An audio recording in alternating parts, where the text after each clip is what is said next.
دیکھیں ممتاز، پہلے تو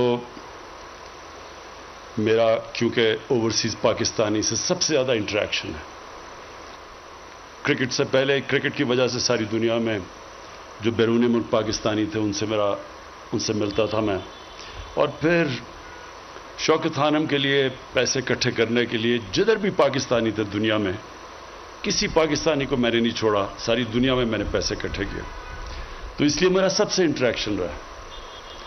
اور آپ سے بھی پہلا انٹریکشن تو یہ ہے کہ آپ نے شوکت خانم کو بڑی ڈونیشن دی تھی، اس طرح میں آپ کو ملا، تو اس لیے میں جانتا ہوں کہ ہمارا جو سب سے بڑا اثاثہ ہے وہ اوورسیز پاکستانی ہے، اور بدقسمتی سے ہم اس بڑے ٹیلنٹ کو، اس بڑے اثاثے کو ہم صحیح معنی میں ابھی تک اس کا فائدہ نہیں اٹھا سکے، اس کو ٹیپ نہیں کر سکے، اور اس کی وجہ ہے ہمارا جو گورنمنٹ کا سسٹم جیسے ایوالو ہوا ہے، وہ ہوا کیا ہے کہ گورنمنٹ اب بن گئی ہے گورنمنٹ کے لیے۔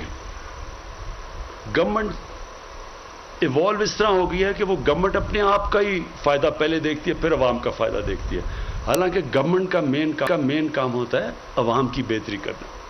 تو یہ دو پیرل ٹریکس پہ چل گیا کام۔ ہمارا جو ڈسکنیکٹ ہے آج کہ پاکستان کی کیا ضرورت ہے، کیا وہ گورنمنٹ وہ پاکستان کی ضرورت پوری کر رہی ہے یا وہ گورنمنٹ اپنے آپ کو چلانے کی ضرورت پوری کر رہی ہے؟ یہ بڑا، اور یہ ہمارا ملک میں نہیں، یہ آپ اگر دنیا کی تاریخ اٹھا کے دیکھیں تو جب بھی ایک سسٹم ڈی جنریٹ کرتا ہے، جب خرابی کی طرف جاتا ہے تو وہ سسٹم پھر اپنے آپ کو بچانا شروع ہو جاتا ہے۔ آٹومن ایمپائر کی اگر آپ تاریخ پڑھیں تو جب آٹومن ایمپائر دنیا کا ایک وقت پہ سب سے بڑا ایمپائر تھا، جیسے وہ سکڑتا جا رہا تھا اس کی بیوروکریسی بڑھتی جا رہی تھی۔ تو اس سے جو میں کہنے کی کوشش کر رہا ہوں یہ کہ جو اس ملک کی اس وقت سب سے بڑی ضرورت کیا ہے، ویلتھ کریشن، دولت میں اضافہ کریں ہم پاکستان کا۔ دولت میں جب اضافہ کریں گے نوکریاں ملیں گی، ٹیکس کلیکشن بڑھے گی، اتنے جو قرضے چڑھے ہوئے ہیں اس ملک کے اوپر ہم اپنے قرضے واپس کر سکیں گے۔ لیکن جو گورنمنٹ ہے جس طرح ہماری بن چکی ہے وہ اس طرح دیکھتی نہیں ہے۔ تو جو ہم اب کوشش کر رہے ہیں کہ یہ جو دو پیرل سٹریمز ہیں ان کو اکٹھا کریں، تو جو اوورسیز پاکستانی ہیں ان کی ریکوائرمنٹ یہ ہے کہ جب وہ پاکستان میں آئیں تو ان کے لیے آسانیاں پیدا کریں، ہم ان کے لیے ہم موقع پیدا کریں کہ وہ اپنا پیسہ انویسٹ کر سکیں۔ لوگوں کو اس چیز کا علم نہیں ہے کہ جو اوورسیز پاکستانی کے پاس اس وقت جو ان کا جی ڈی پی یا سالانہ آمدنی ہے، 90 لاکھ پاکستانی باہر ہیں۔ یہ 90 لاکھ پاکستانی کی جو سالانہ آمدنی ہے وہ تقریباً ہماری 22 کروڑ لوگوں کی اتنی آمدنی ہے۔ تو یہ سب سے پیسے والے، ہنر والے اس وقت پاکستانی باہر بیٹھے ہوئے ہیں۔ ایک سسٹم نے، جو ابھی مسلم نے بڑی اچھی طرح بیان کیا کہ ایک سسٹم ان کو یہاں چلنے نہیں دے رہا تھا، وہ باہر جا کے کامیاب ہو گئے۔ یہاں کامیاب نہیں ہو سکتے، سسٹم روک کے رکھا ہوا تھا۔ باہر گئے، انہوں نے کوئی سفارش نہیں تھی، لیکن سسٹم نے اجازت دی ان کو پیسہ بنانے کی، کامیاب ہونے کی۔ اور یہی آپ دیکھیں گے جو ہمارا بہترین ٹیلنٹ باہر چلا گیا، اس کی بہت بڑی وجہ یہ تھی ہم اس ملک میں ان کو، اس ٹیلنٹ کو فنکشن موقع نہیں پرووائڈ کر رہے تھے۔ تو ہم اس وقت اس اثاثے کو جو باہر ہمارا بیٹھا ہوا ہے، جس کے پاس ڈالرز ہیں، انویسٹمنٹ کرنے کے لیے ڈالرز ہیں، اب دو چیزیں ہیں، ایک تو وہ جب انویسٹ کریں گے تو ہماری نوجوان آبادی ہے، ان کو نوکریوں کی ضرورت ہے، تو ایک تو ہم نے اپنی نوجوان آبادی کو نوکریاں دینی ہیں، تو جب وہ پیسہ اپنا انویسٹ کریں گے نوکریاں ملیں گی۔ لیکن اس سے بھی بڑی چیز اس وقت پاکستان کا مسئلہ یہ ہے کہ ہم نے اپنی تاریخ میں کوشش ہی نہیں کی اپنی ایکسپورٹس بڑھانے کی۔